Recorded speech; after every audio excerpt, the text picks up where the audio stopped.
Samantala, upang makahikayat ng mga turista at mapaganda ang tanawin sa Roxas Boulevard, magsasagawa ng isang malaking rehabilitasyon ang Department of Tourism sa naturang lugar.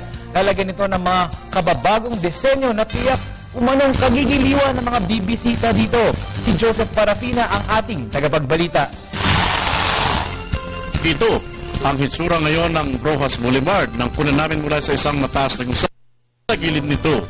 Kalsadang palaging nakikita ng mga turista kapag sila umaapak sa Metro Manila. Pero alam nyo bang bilang na ang mga araw ng tanawing ito?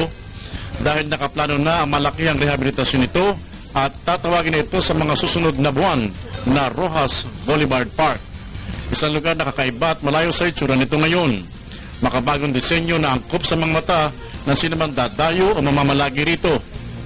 Heto ang ilan lamang sa mga tanawing maaaring bumulaga sa inyo kapag natapos na ang malaking proyekto. Ang Roxas Boulevard ang ating ilong.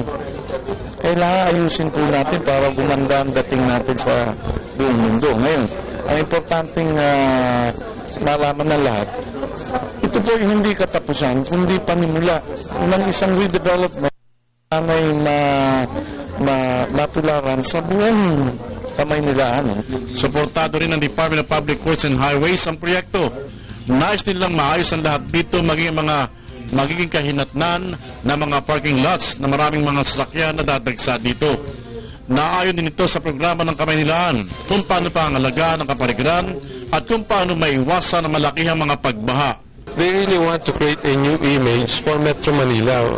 Capital tayo and yet we don't have a good iconic image. No? So DOT felt that redeveloping Roxas Boulevard as a park, no? Hindi lang yung beautification o patsi-patsing, but really redevelop it as a park, no?